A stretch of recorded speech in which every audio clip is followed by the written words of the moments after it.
Good morning students. अभी हम आगे देखेंगे ज्योग्राफी। हमने चैप्टर्स ये सब देख लिए थे। अभी हम स्टार्ट करेंगे हॉर्टिकल्चर क्रॉप्स से। India is the largest producer of fruits and vegetables in the world. जैसा कि आपको पता है कि इंडिया जो है फ्रूट्स एंड वेजिटेबल्स में ऑल ओवर वर्ल्ड में लार्जेस्ट प्रोड्यूसर है। India is a producer of tropical as well as temperate fruits. हम ट्रॉपिकल और temperate fruits as well as produce करते हैं। अब हम देखेंगे लेफ्ट साइड में fruits in great demand. Mangoes of Maharashtra, Andhra Pradesh, Uttar Pradesh and West Bengal. Oranges of Nagpur, आपको अच्छे से पता है कि नागपुर के जो संतरे बहुत फेमस हैं, चेरापूंजी में भी होते हैं। Bananas of Kerala, Mizoram, Maharashtra and Tamil Nadu. Litchi and guava of Uttar Pradesh and Bihar. Pineapples में मेघालय। ग्रेप्स में Andhra Pradesh and Maharashtra. Apples, pears, apricots and walnuts. अब इधर देखिए, India produce 13% of the world vegetables. यहाँ पे क्वेश्चन बनता है कि ऑल ओवर वर्ल्ड की वेजिटेबल्स का कितने परसेंट इंडिया प्रोड्यूस करता है, तो 13% है। It is an important producer of P, cauliflower, onion, cabbage, tomato, brinjal and potato. ये सब भी हम यहाँ पे इंडिया प्रोड्यूस करता है। Did you know India accounts to 10% of the world fruit production. देखिए, फ्रूट प्रोडक्शन का 10% है और वेजिटेबल्स का कितने परसेंट है? वेजिटेबल का है 13%। ओके, आगे चलते हैं हम। Rubber, it is an equatorial crop. ये equatorial crop, equatorial means equator के आसपास उष्ण कटिबंधीय क्षेत्रों में। But under special conditions it is also grown in tropical and subtropical areas. लेकिन कुछ स्पेशल कंडीशंस के अंदर ये ट्रॉपिकल और सब ट्रॉपिकल एरियाज में भी लगा सकते हैं हम इनको। Requires most and humid climate. ये क्या रिक्वायर इसके लिए? Most and humid climate with rainfall of more than 200 centimetre. It means इसके लिए रेनफॉल कितनी होनी चाहिए? 200 centimetre. And temperature about 25 degree Celsius. Temperature होना चाहिए 25 and rainfall 200 centimetre. It is an important industrial raw material. ये एक इंडस्ट्रीज जो होती हैं उनके लिए रॉ मटेरियल प्रोवाइड करवाता है रबर। आपको ही पता है, आप लोग भी यूज़ करते हैं mostly. It is mainly grown, ये कहाँ पे मेनली ग्रो होता है? Kerala, Tamil Nadu, Karnataka, Andaman and Nicobar island and Garo hills of Meghalaya. India ranks 5th among the world natural rubber producer. ये भी क्वेश्चन बन सकता है कि इंडिया की रैंक कितनी है, तो 5th है all over world natural rubber producers में। Now conception of natural rubber. देखिए, ऑटो टायर्स बनते हैं, ट्यूब बनती हैं, साइकिल की ट्यूब देखिए, बाइक्स की ट्यूब देखिए, टायर्स देखिए, साइकिल के टायर्स, ट्यूब्स देखिए, कैमल बैक, फुटवियर्स बनते हैं, बेल्ट बनते हैं, लेटेक्स फोम, ये सब आप रबर से देखते हो। अब हम देखेंगे फाइबर क्रॉप्स। फाइबर क्रॉप्स में क्या क्या आती हैं? Cotton, jute, hemp, natural silk are the 4 major fibre crops grown in India. Cotton आपको पता है, जूट भी आपको पता है, मोटी रेशेदार फसल होती है। नेचुरल सिल्क जो कि सिल्क वॉर्म से गेन करते हैं, और सिल्क वॉर्म कौन से पेड़ के ऊपर मिलता है? मलबरी ट्रीज के ऊपर होता है सिल्क वॉर्म। ओके, जूट जो है वो वेस्ट बंगाल में है। बिफोर द पार्टीशन बांग्लादेश था मेनली जो इंडिया के अंदर था, लेकिन जैसे ही पार्टीशन हुआ तो वेस्ट बंगाल में। और कॉटन में आपको अच्छे से पता है, ब्लैक सॉइल इसके लिए फेमस है कॉटन के लिए। The first 3 and derive from the crops grown in soil. Silk is obtain from cocoon silk worm, fat green leave specially mulberry. जो सिल्क वो है वो सिल्क वॉर्म से निकल के आता है। और सिल्क वॉर्म कहाँ पे रहते हैं? देखिए पिक्चर में भी दिखाया हुआ है सिल्क वॉर्म, ये मलबरी ट्रीज के ऊपर, स्पेशली उनके पत्तों के ऊपर ये रहते हैं। Rearing of silk worms for the production of silk worm is known as sericulture. Question बनता है व्हाट इज सेरीकल्चर, तो answer is rearing of silk worms for the production of silk. Silk के प्रोडक्शन के लिए silk worms को पालना is known as sericulture.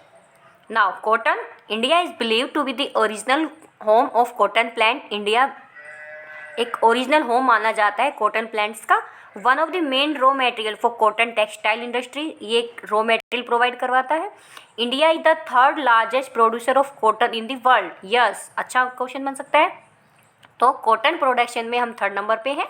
Cotton grows well in dry parts of black soil of Deccan plateau, requires high temperature, light rainfall, 210 Frost free days and bright sunshine for grown. इसके grown के लिए bright sunshine चाहिए, जितनी ज़्यादा सन निकलेगा उतना ही ज़्यादा ये अपने आप के इनके जो सीड्स होते हैं वो खिल जाते हैं, जिसमें से कॉटन निकलती है। खरीफ क्रॉप, और ये खरीफ की क्रॉप है। Requires 8 to 10 months to mature. इसको 8 to 10 मंथ्स चाहिए होते हैं और ये मेनली कहाँ लगाई जाती है कॉटन? महाराष्ट्र, गुजरात, मध्य प्रदेश, कर्नाटका, आंध्र प्रदेश, पंजाब, हरियाणा, तमिलनाडु, उत्तर प्रदेश, ये मेजर कॉटन प्रोड्यूसिंग स्टेट्स हैं। आगे, technology and institutional reforms. Agriculture has been practised in India for thousand of years. आपको पता है कई लाखों सालों से इंडिया में एग्रीकल्चर होती आ रही है। Sustain uses of land without compatible techno institutional changes have hindered the pace of agricultural development. Why has India not improved in technical and institutional reforms in agriculture? Why has not improved in techniculture and institutional reforms in agriculture? In spite of development of sources of irrigation, अब जो irrigation की सिंचाई के जो sources हैं उनके development में most of the farmers in large parts of the country, अधिकतर किसान large part of the country still depend upon monsoon. इसका क्या कारण है? इसका कारण है कि मोस्टली जो किसान हैं इंडिया के वो किसके ऊपर डिपेंड रहते हैं? मॉनसून के ऊपर। And natural fertility in order to carry on their agriculture, और जो सॉइल होती है उनकी, उसकी नेचुरल फर्टिलिटी कैरी करके रखे उनके एग्रीकल्चर के लिए, इसके लिए वो डिपेंड रहते हैं। Agriculture needs serious technical and institutional reforms, और जो कृषि है उसको गंभीर रूप से टेक्निकल और इंस्टीट्यूशनल रिफॉर्म्स चाहिए। Collectivisation, consolidation of holding, cooperation and abolition of zamindari etc. were given priority to bring reforms in country after independence। Independence के बाद इन सब पे ध्यान दिया गया है कि कलेक्टिवाइजेशन मतलब छोटी छोटी ज़मीन को कलेक्ट करें, इकट्ठा करें जिससे वो लार्ज पैच बन जाए और वहाँ पे कृषि अच्छे से, उसके कंसोलिडेशन ऑफ होल्डिंग चल रहा है, कोऑपरेशन सहयोगी संस्थाएं चलाई जा रही हैं, सहकारी संस्थाएं चलाई जा रही हैं, और एक जो जमींदारी प्रथा थी उसको ख़त्म किया जा रहा है। तो ये रिफॉर्म्स लाए गए हैं after independence in India. Land focus was the main focus of the first 5 year plan. पहले जो 5 ईयर्स प्लान बनते थे 5 सालों के लिए, जिनको पंचवर्षीय योजनाएं बोलते हैं, जो 1951 से स्टार्ट होकर के 2016 में 17 में ख़त्म हुई है। 5 ईयर्स के लिए प्लान बनाते थे फ्यूचर के लिए, जैसे आप लोग अपने फ्यूचर के लिए प्लान्स बनाते हो ऐसे ही कि इरिगेशन में हम इतना डेवलपमेंट करेंगे, एग्रीकल्चर में इतना डेवलपमेंट करेंगे, इंडस्ट्रीज़ में इतना डेवलपमेंट करेंगे। तो उसमें मेन फोकस रहता था लैंड के ऊपर उन 5 ईयर प्लान्स में। Right of inheritance had lead to fragmentation of land holding. Right of inheritance, जो भूमि स्वामित्व का अधिकार है, उसको फ्रेगमेंटेशन ऑफ लैंड होल्डिंग किया गया है कि लैंड को होल्ड किया जाए। Laws of land reforms were enacted. Land reforms के जो लॉज हैं वो इनेक्टेड प्रचलित किए गए हैं, उनको प्रसार किया गया है।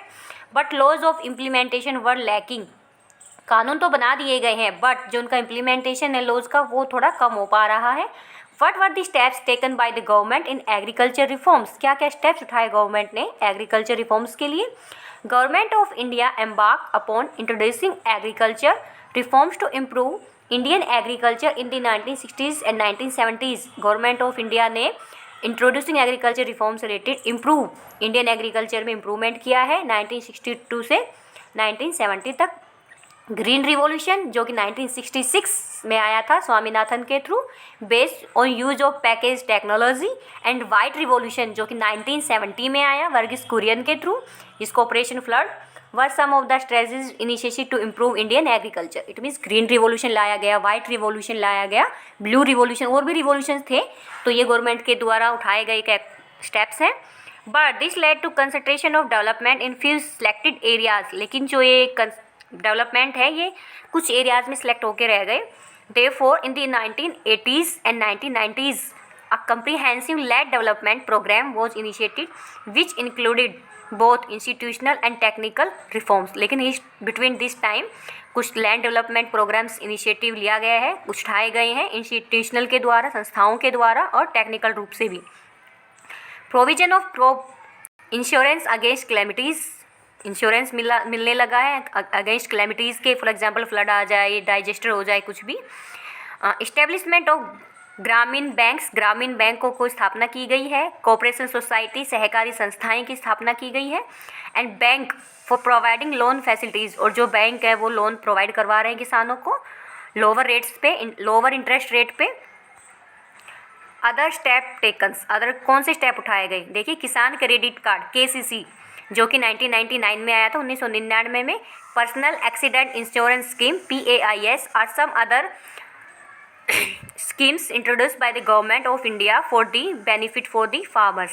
Moreover, फिर भी special weather bulletins and agriculture programs of farmers were introduced on the radio and television. आप सुनते होंगे रेडियो टेलीविज़न के ऊपर भी बताते हैं कि अगर आपकी फसल में ये को डिजीज़ लग गई है तो आप ये यूज़ कर सकते हो. इट मीन्स वहाँ पे बताए जाते हैं, प्रोग्राम्स के थ्रू किसानों को बताया जाता है उनकी फसल से related. The government also announces minimum support price MSP, remunerative and procurement prices for improvement crop to check the exploitation of farmers by spectre and middle age. Spectre जो बिचौलिए जो होते हैं उनके द्वारा जो इनका एक्सप्लोटेशन होता है उसको हटाने के लिए गवर्नमेंट काफ़ी स्टेप्स उठा रही है. भूदान ग्रामदान आंदोलन क्या था? Mahatma Gandhi declare Vinoba Bhave as a spiritual heir. Mahatma Gandhi ने अपना आध्यात्मिक हायर उत्तराधिकारी विनोबा भावे को बनाया. He also participated in satyagraha as one of the foremost satyagrahis. ये भी एक सत्याग्रह थे. He supported Gandhi ji concept of Gram Swaraj. इन्होंने ग्राम स्वराज के ऊपर गांधी जी को सपोर्ट किया. After Gandhi ji martyrdom Vinoba Bhave undertook padyatra to spread this message throughout the country. Vinoba Bhave ने पूरी कंट्री में ये मैसेज फैलाने के लिए पद यात्रा की, पैदल चले. Once when he was at Andhra Pradesh, एक बार वो आंध्र प्रदेश में थे. Some landless farmers demanded land for their economic wellbeing. कुछ किसानों ने जिनके पास भूमि नहीं थी, जो लैंडलेस फार्मर्स थे, उन्होंने डिमांड की लैंड के लिए, फॉर इकोनॉमिक वेलबींग के लिए. He assured them to talk the Indian government for provision of land them. उन्होंने अश्योर किया कि मैं इंडियन गवर्नमेंट से इस से रिलेटेड बात करूंगा if they undertook cooperative farming. Shri Ramchandra Reddy, वहीं पे एक श्री रामचंद्र बैठे हुए थे, वो स्टूड अप, खड़े हो गए. And offer 80 acres of land. उन्होंने 80 एकड़ लैंड को लैंडलेस फार्मर्स को दे दिया. दिस नोन एज भूदान. इसी को क्या कहते हैं? भूदान. भू इट्स मीन्स भूमि का दान. Later he introduce his idea throughout India. इसके बाद उन्होंने इस आइडियाज़ को थ्रू आउट इंडिया में इंट्रोड्यूस किया. Some zamindars offers to distribute villages among the land. कुछ जमींदारों ने भी ऑफर किया अपनी लैंड को विलेजेस में डिस्ट्रीब्यूट करने की. This known was as Gramdan. It means इसको क्या कहा जाता है? ग्रामदान, कि उन्होंने विलेज को डिस्ट्रीब्यूट कर दिया. ग्राम तो Gramdan. However many land owners to provide some part of their land to the poor farmers. फिर भी कुछ लोगों ने, जो लैंड ओनर्स थे, उन्होंने अपने ज़मीन का कुछ पार्ट किसानों को दिया. Contribution of agriculture to this national economical employment and output. Agriculture has been the backbone of Indian economy. जो कृषि है वो इंडियन इकोनॉमी की बैकबोन है. तो it share in the gross domestic product, it means GDP, has registered a decline trend for 1951 onwards. In 2010 and 11 about 52.2 of the total workforce was employed by the farm sector. ये decline होता जा रहा है GDP में 1951 के onwards और 2010 और 11 में about 52.1% of the total work force. It means agriculture में 52.2% पॉपुलेशन वर्क करती है. इससे पहले बहुत ज़्यादा थी थोड़ी, लेकिन डिक्लाइन हो रहा है धीरे धीरे. Decline the share of agriculture in the GDP is the matter of serious concern. और ये जो डिक्लाइन हो रहा है एग्रीकल्चर की GDP में एक सीरियस मैटर है.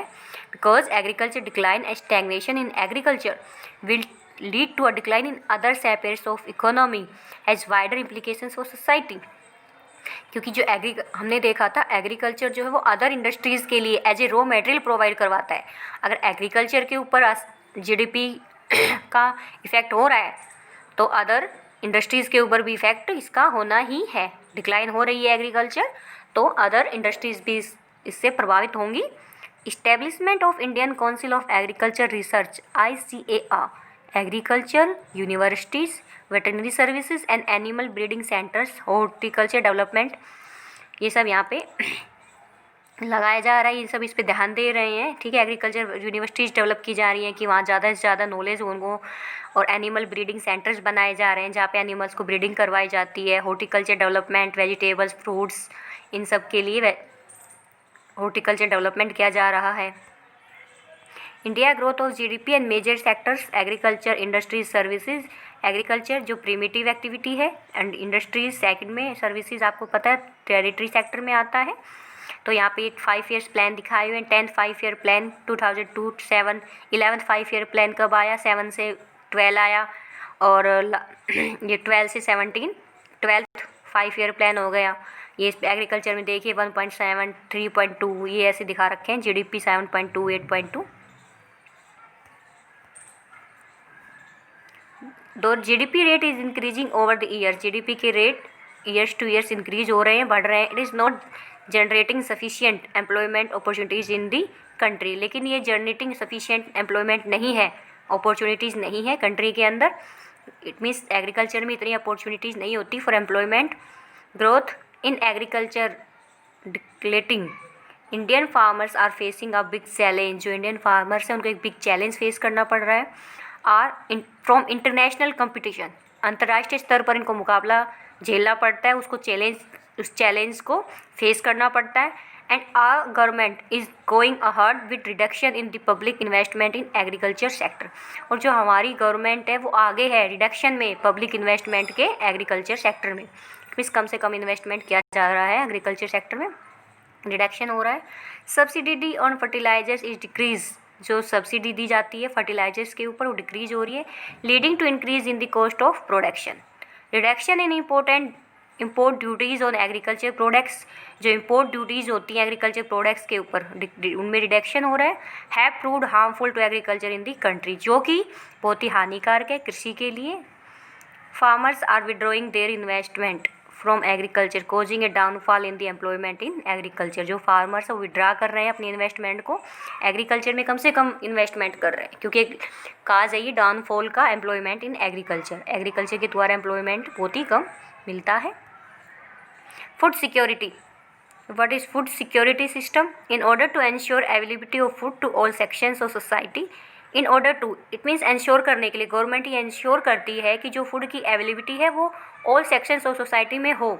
सो government carefully design a national food security system, इसीलिए गवर्नमेंट ने एक डिज़ाइन किया है फूड नेशनल सिक्योरिटी सिस्टम को। इट कंसिस्ट ऑफ 2 कंपोनेंट्स, इसमें 2 कंपोनेंट्स होते हैं, buffer stock and public distribution system, PDS जिसको बोलते हैं।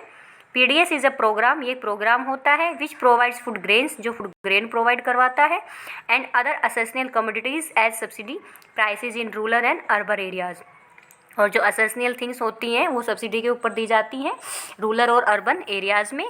The primary objective of the policy is to ensure food grains to common people at affordable prices, जो primary objective इस policy के हैं कि फूड ग्रेन्स को इंश्योर किया जाए कॉमन पीपल्स के पास उनके रिजनेबल प्राइस के ऊपर। The policy focus on growth in agriculture production, जो पॉलिसी है ये एग्रीकल्चर के प्रोडक्शन की ग्रोथ के ऊपर ध्यान देती है। And on fixing the spot price for procurement of wheat and rice to maintain the store को मेंटेन पे ध्यान रखती है। Food corporation of India FCI, जिसकी स्थापना कब हुई थी? 1966 procures and stock food grains whereas distribution is ensured by PDS। Food corporation of India जो है जिसको FCI कहते हैं, procures and stock food grains, ये फूड ग्रेन्स को स्टॉक रखते हैं, वेरेज जहाँ पे distribution is ensured by PDS, और ये इस बात को एंश्योर करते हैं कि जो PDS है पब्लिक डिस्ट्रीब्यूशन सिस्टम जो है एंश्योर करें कि वो डिस्ट्रीब्यूशन हो रहा है वहाँ पे ग्रेन का। How are food grains procured, what are the disadvantages and advantages of this method? FCI procures food grains for the farmers at the minimum spot price, जिसको क्या कहते हैं? MSP। The government used to provide subsidies on agriculture inputs, government जो है वो subsidies provide करवाती है inputs के ऊपर like fertilisers, water resources etcetera, but these have now reached sustainable levels and have also led to large scale inefficiencies in the use of these scarce inputs। inefficiencies it means कुशल नहीं होते इनको use करने के लिए कि कब कहाँ पे कौन सा यूज़ किया जाए। एक्सेसिव यूज़ ऑफ वाटर का एक्सेसिव यूज़ एंड फर्टिलाइजर्स का have led to water logging, जिससे कि वाटर लॉगिंग हो जाता है, सैलिनिटी लवणता आ जाती है, depletion of micro nutrients in the soil, और जो माइक्रो न्यूट्रिएंट्स होते हैं सॉइल के अंदर उनमें डिप्लेशन कमी आ जाती है। इट मीन्स ज़्यादा पानी यूज करने से, इरीगेशन ज़्यादा करने से वाटर लॉगिंग बन जाते हैं, वहाँ पे फर्टिलाइजर ज़्यादा यूज कर लेते हैं तो जो माइक्रो न्यूट्रिएंट्स है सॉइल के अंदर उनका डिप्लेशन हो जाता है। The high MSP subsidies in input and committed FCI purchases have distorted the cropping pattern. wheat and paddy crops grown in Punjab and Haryana are for the MSP, the GAT, which created serious imbalance in intercrop parties. How are consumers divided? What are its drawbacks? Disadvantages.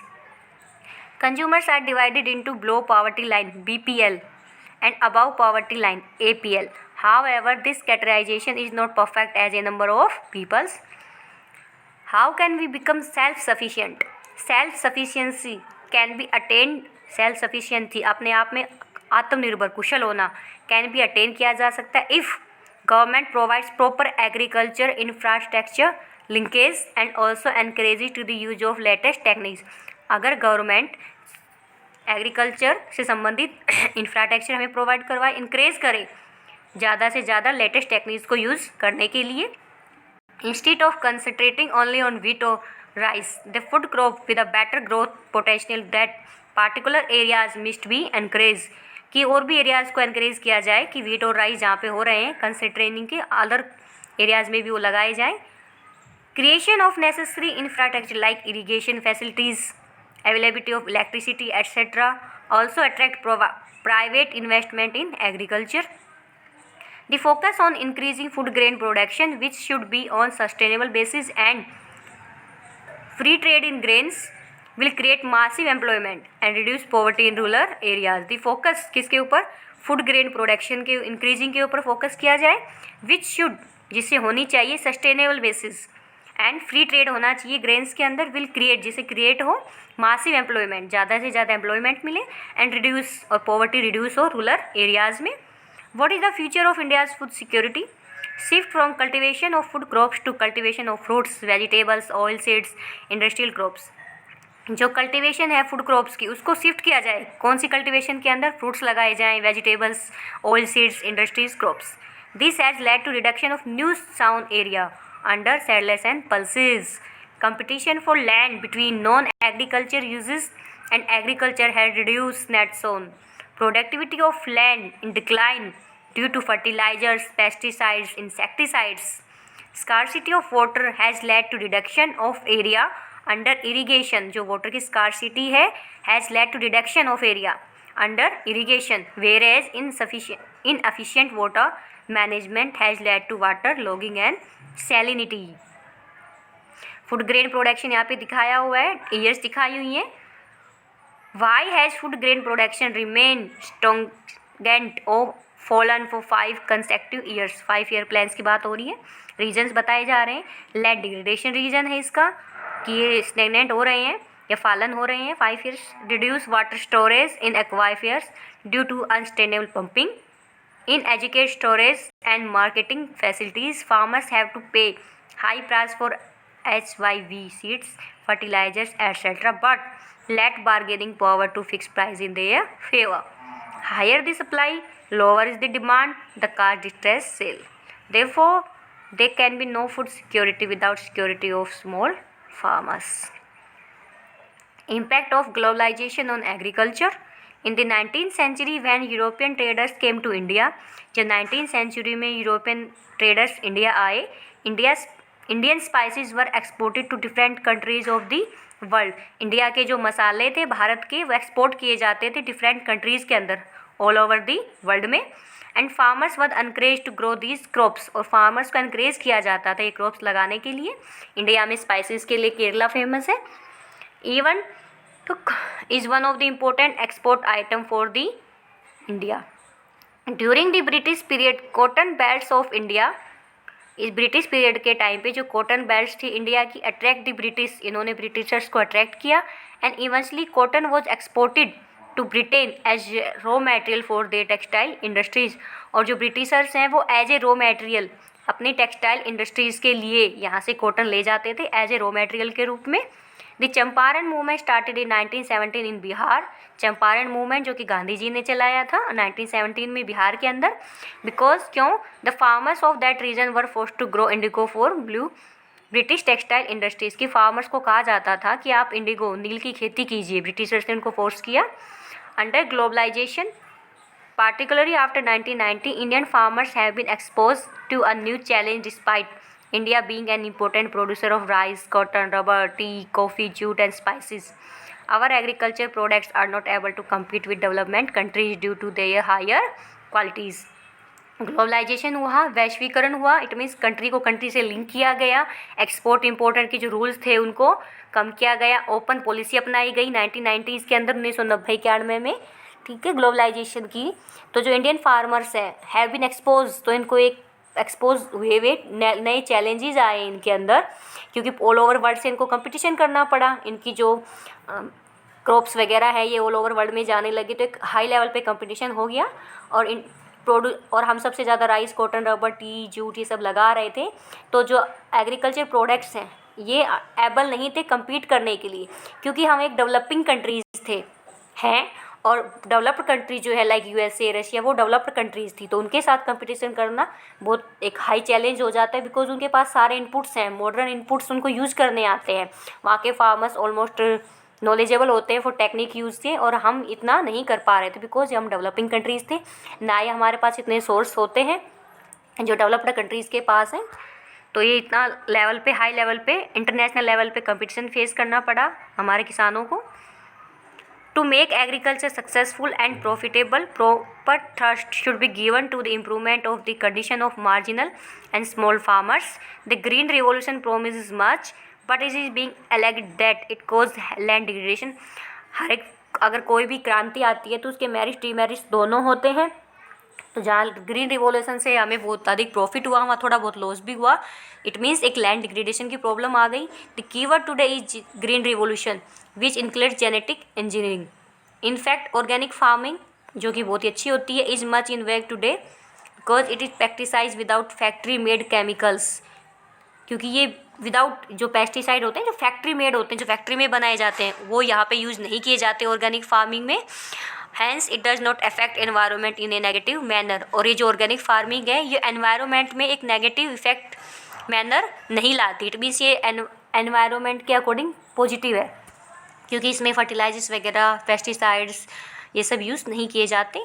Indian farmers have a bleak future if they continue growing food grains on the holding that grow smaller and smaller as the population rises. देखिए जो population rise हो रही है तो it means food की जो need है वो भी हाई लेवल पे इंक्रीज होती जा रही है। इंडियन फार्म और जो लैंड है वो डे बाय डे छोटी होती जा रही है, क्योंकि जो राइट ऑफ इनहेरिटेंस है उसकी वजह से लैंड जो है वो छोटी होती जा रही है, बट पॉपुलेशन बढ़ती जा रही है। Indian farmers should diversify their cropping pattern from cereals to high value crops. और जो इंडियन फार्मर्स है उनको होना चाहिए उनका जो क्रॉपिंग पैटर्न है कि वो फूड से कहाँ पे जाए, हाई वैल्यू क्रॉप्स की तरफ जाएँ। दिस विल इंक्रीज, उससे उनकी इनकम इंक्रीज होगी और जो एनवायरमेंट डिग्रेडेशन है स्टिमुलेसली वो रिड्यूस होगा। फॉर एग्जाम्पल इनको फ्रूट्स, वेजिटेबल्स ये सब ज़्यादा, ऑयल सीड्स वगैरह ज़्यादा से ज़्यादा लगाई जानी चाहिए, क्योंकि हाई प्राइस लेवल पे जाते हैं ये। एक रतनजोबा आता है, एक होहोबा की फसल आती है जो कि एज ए पेट्रोलियम यूज़ की जाती है। India diverse climate can be harnessed grow a wide range of high value crops. ये जॉर्ज वॉशिंगटन की definition. I would rather to be on a farm than be emperor of the world. Thank you आप सभी को, thank you so much.